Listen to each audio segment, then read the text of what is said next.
I'm Jim Ladd. We're back now on 95.5 KLOS. Joining me now, speaking of vocabulary, is a friend of mine who I've known for a long, long time.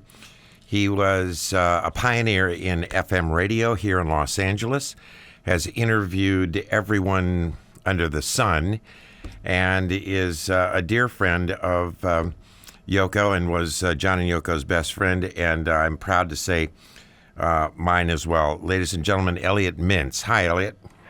Thank you very much for that kind introduction, Jim, and it is just a pleasure to be able to call you one of my very, very, very best and dearest friends, and I've been listening to your broadcast tonight, and as usual, it don't get better. Well, that's kind of you to say. High praise indeed coming from you.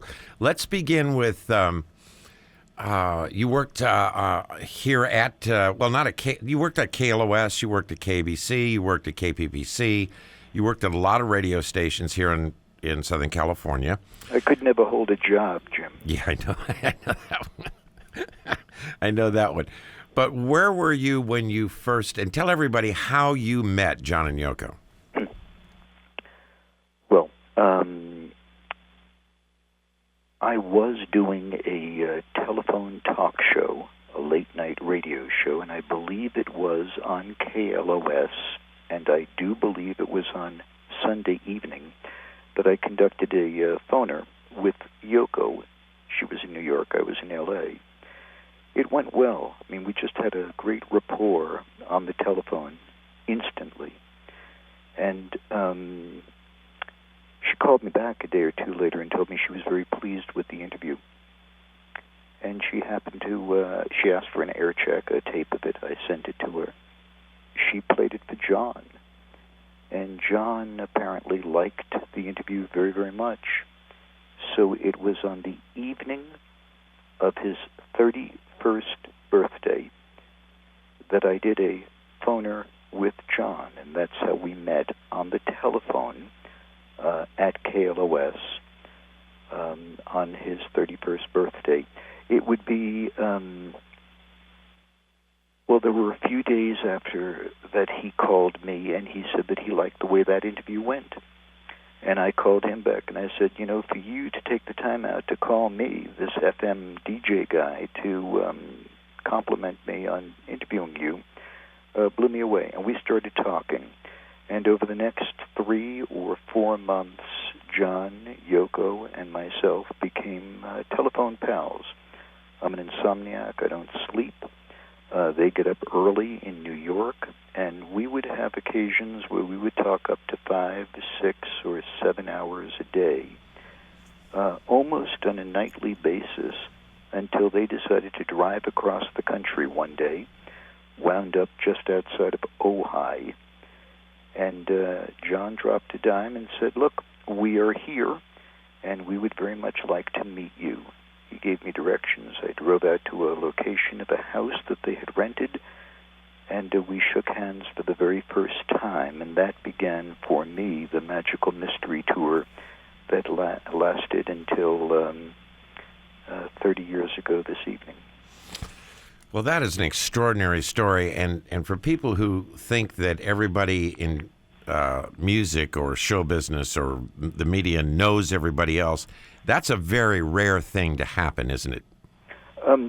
During my broadcasting career on radio and television, I probably interviewed 2,000 people. I'm sure you've interviewed twice that number. Usually you do an interview with somebody, and once the interview is done, your work with them, your relationship with them is gone.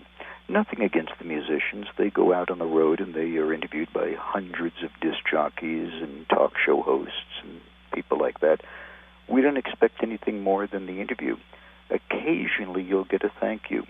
I bet, Jim, if I asked you, of all the people you've interviewed, how many wrote you a note, called you, said, I was really pleased with the way that moved the other evening, you could probably list 5 or 10 names for me.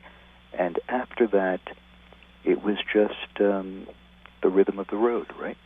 That's exactly right. Very, very accurate way to describe it as well, the rhythm of the road. They just went away, and that was it. And you might see them again when the next album was out in 2 years. You got it. But that was it.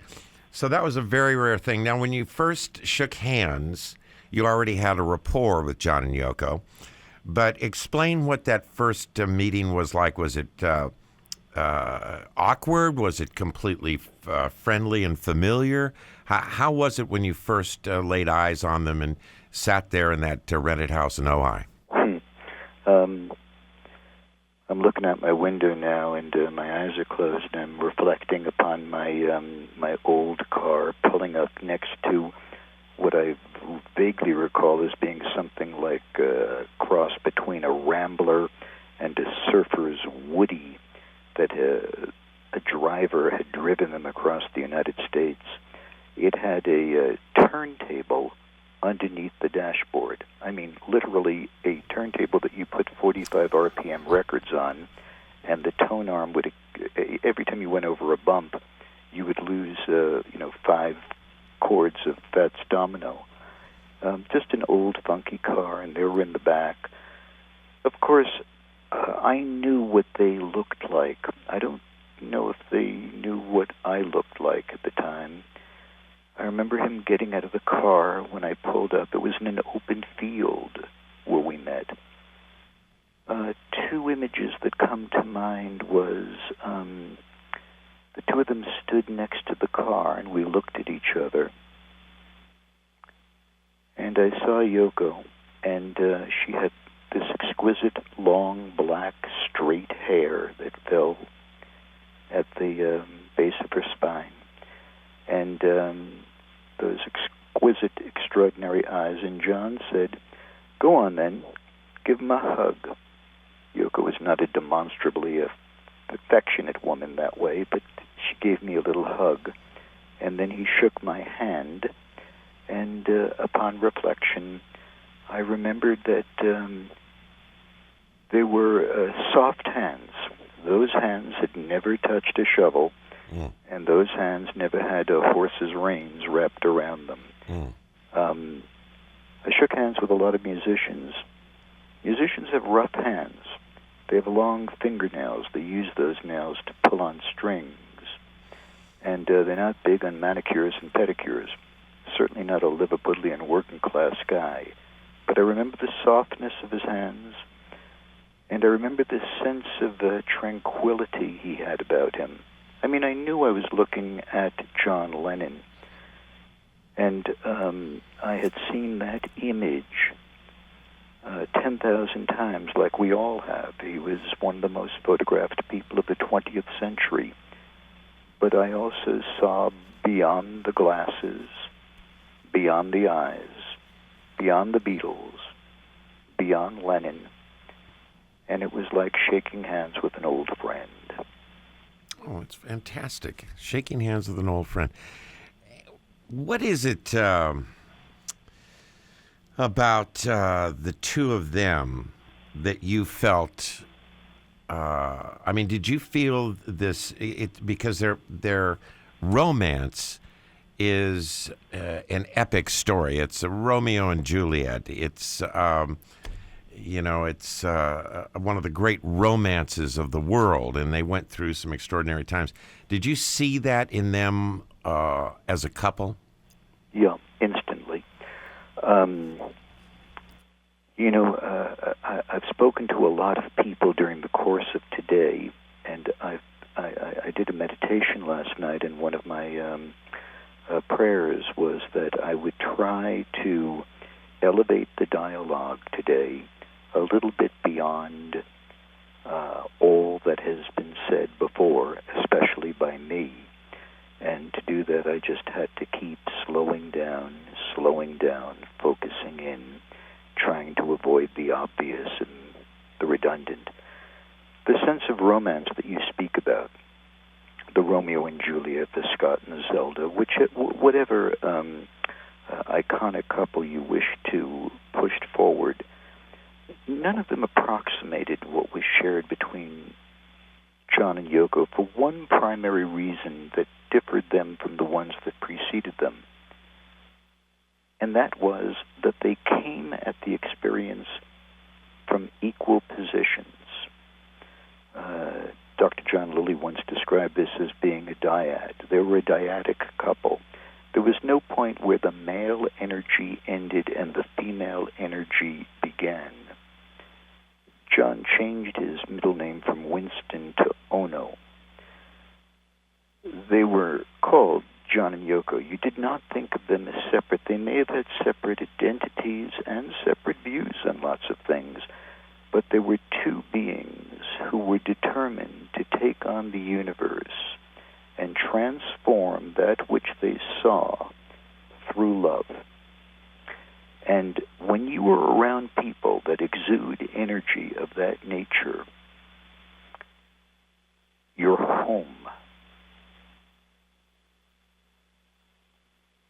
That's an extra. I never would have. Now, see, that's a great way to explain it. You're home. So you just immediately, when you're around them, you calmed down. You felt quieter because of the strength that they had and what was going on between them. Yeah, think of it this way, Jim. You're at a football game or a baseball game, and I don't think you or I have ever actually been at either, but I've seen little bits of it on television.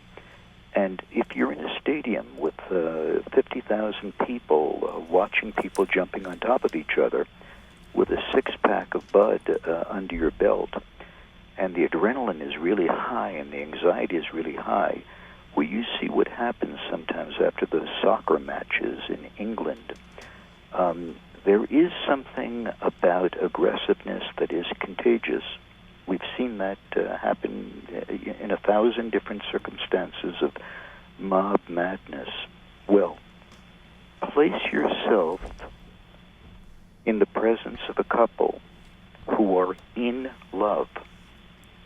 Not just in love with each other, but truly in love. My other phone's ringing. Should I put the call on hold, Jim, so you don't hear the bell ringing? I'll tell you what. I'll play a song while you do that, and we'll be right back with Elliot Mintz. This is KLOS as real life intrudes upon the radio show.